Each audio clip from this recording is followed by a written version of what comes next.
Pour être honnête avec vous, cette vidéo, j'aurais préféré ne jamais avoir besoin de la faire, ne jamais avoir besoin de la tourner.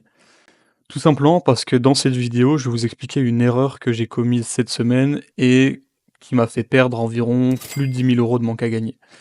Donc dans cette vidéo, je vais vous expliquer cette erreur parce que je ressens ce besoin de transparence avec vous et c'est bien de vous montrer quand ça va, c'est bien de vous montrer quand on fait des journées dans le vert, mais je pense que c'est encore plus intéressant pour vous de vous montrer quand ça se passe mal parce que bah, c'est la réalité du trading, c'est la réalité d'être un trader rentable, c'est la réalité d'un trader qui vit son trading.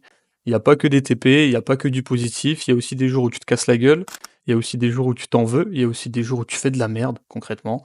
Et voilà. Donc on va pas s'attarder énormément sur la partie analyse technique de ce trade, tout simplement parce que c'est pas du tout une erreur d'analyse technique, c'est pas du tout une erreur d'analyse. Alors, ce trade, c'était sur l'Euro JPY, un trade à la vente, donc je suis rentré juste ici, là, sur cette bougie ici, donc vers aux alentours de 15h45, donc en pleine session de New York, comme classique, en fait une journée classique, une journée au bureau, où je trade simplement mes paires. Donc je mets mon stop loss au-dessus, enfin bref, au niveau de l'analyse, tout est classique, tout est bon, mon plan est déterminé. Au moment où je rentre en trade, j'ai mon plan, j'ai mon stop loss, j'ai mon TP, et moi mon plan c'est de ne plus rien toucher après. C'est-à-dire que je rentre dans un trade, et à partir de maintenant, les jeux sont faits. Soit le prix va me stop loss, soit le prix va me TP, peu importe, mais les jeux sont faits, je n'ai plus rien à toucher à partir de ce moment-là. Je n'ai plus rien à faire, ma décision a été prise, je ne peux pas revenir en arrière. Je ne peux pas dire ah finalement je pense que X, Y, Z, je change d'avis. Non, ça n'existe pas. D'accord? Du moins sur le papier.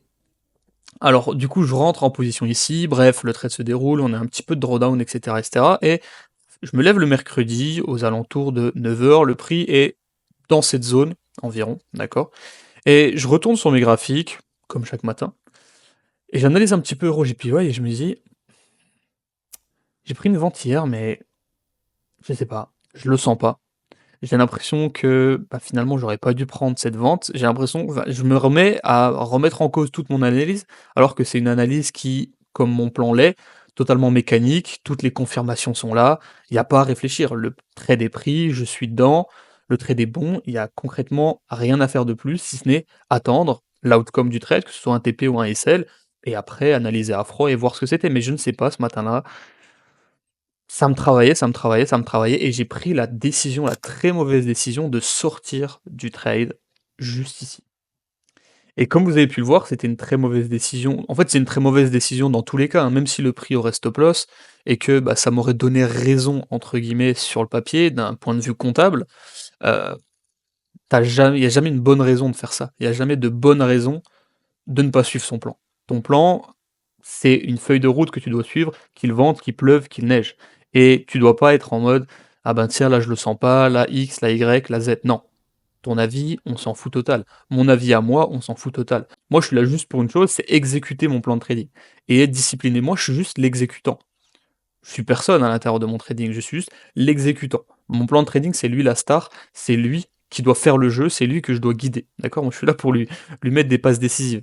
Mais là, je sais pas pourquoi. Enfin bref, ça arrive, hein, encore une fois. Hein. C'est pas parce qu'on a. Ça fait plus de 6 piges maintenant que je suis sur les marchés. Des trades, j'en ai pris des centaines. Des TP, j'en ai pris des centaines. Des challenges, j'en ai réussi plein. Des payouts, j'en ai fait plein. Des euros, j'en ai fait encore plus que ça. Enfin bref.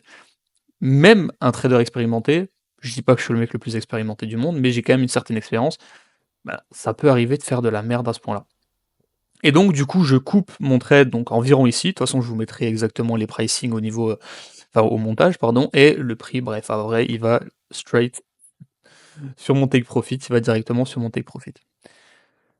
Donc, pourquoi c'est une grossière erreur? Bah, exactement comme je vous l'ai dit tout à l'heure, peut-être j'ai de l'expérience, peut-être je suis un bon trader, peut-être c'est mon taf concrètement, c'est ce qui remplit mon frigo, ce qui paye mon loyer, etc., etc. Mais malgré ça, mon avis, on s'en fout.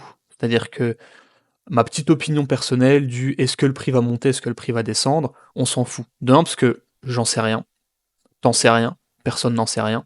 La seule chose que je dois faire, c'est jouer mon edge, c'est-à-dire jouer mon avantage. Et là, j'avais joué mon avantage, j'avais pris mon trade, qui était un très bon trade, qui fitait à 100% avec tous les critères de mon plan de trading, mais j'ai voulu mettre mon nez dedans, j'ai voulu faire le génie, j'ai voulu me penser plus intelligent que je ne suis, et ben, tout simplement, j'ai mis mon nez dedans et j'ai fait une erreur. Et l'erreur, ça a été tout simplement de mettre mon gros doigt dans l'engrenage de mon trading. Et s'il y a bien un truc que je dois vous partager dans cette vidéo, c'est le fait de laisser votre plan faire. Et de vous, la partie humaine dans votre trading, c'est-à-dire la partie où vous allez devoir faire des actions, les actions humaines que vous avez à l'intérieur de votre trading, vous devez essayer de les minimiser au maximum. Si vous pouvez vraiment passer que 2 minutes par jour sur les graphiques et laisser votre plan faire le travail à votre place, faites-le. Parce que regardez votre journal de trading, si vous avez un journal de trading, si vous n'en avez pas, placement de produit, le meilleur journal de trading de l'univers sera le deuxième lien en description, inscrivez-vous directement. Mais si vous regardez votre journal de trading et que vous allez voir toutes les erreurs que vous avez faites, tous les stop loss, toutes les choses comme ça. Un stop loss n'est pas forcément une erreur, hein, mais on se comprend. Toutes les erreurs que vous faites à l'intérieur de votre trading, elles ne sont pas dues à votre plan, elles sont dues à votre mauvaise interprétation et à des erreurs humaines. C'est-à-dire que vous allez mettre encore une fois votre gros doigt à l'intérieur de l'engrenage de votre trading et vous allez faire des erreurs.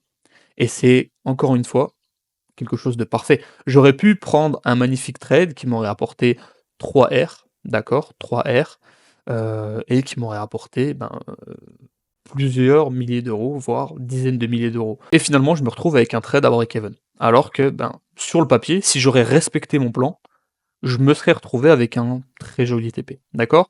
Donc voilà, c'était juste une piqûre de rappel pour vous, mais encore une fois, c'est valable pour moi, hein. Déjà pour vous dire de désacraliser les mecs que vous voyez sur YouTube. C'est pas parce qu'un mec fait une vidéo sur YouTube ou c'est un youtubeur ou un influenceur trading, j'en sais rien, que le mec c'est un génie, et cetera, et cetera. La plupart ne vous montreront jamais ça et vous montreront jamais les erreurs, et cetera. Mais vous inquiétez pas qu'ils en font autant, voire 10 000 fois plus que vous, des erreurs sur leur trading, ne vous inquiétez pas par rapport à ça. Personne n'est épargné par rapport à ça. Et encore une fois, moi je m'estime être très solide psychologiquement. J'estime même que ma psychologie en trading c'est ma force. Et malgré ça, vous voyez que ça arrive des jours sans, des jours où tu vas faire des erreurs. Donc faut pas en faire tout un fromage non plus. Mais c'est important de rester un éternel étudiant et toujours de pas se laisser pousser des ailes. C'est parce que aussi j'ai eu des très belles performances sur ce début d'année, mais il faut pas se laisser pousser des ailes. Il faut toujours prendre du recul par rapport à ça. Et encore une fois, on est là pour suivre notre plan. On est là pour prendre un bon trade, puis un bon trade, puis un bon trade, puis un bon trade. On n'est pas là pour se dire le marché il va monter, il va descendre, il va aller à gauche, à droite, il va faire X, Y, Z. On n'est pas là pour ça. C'est pas notre métier.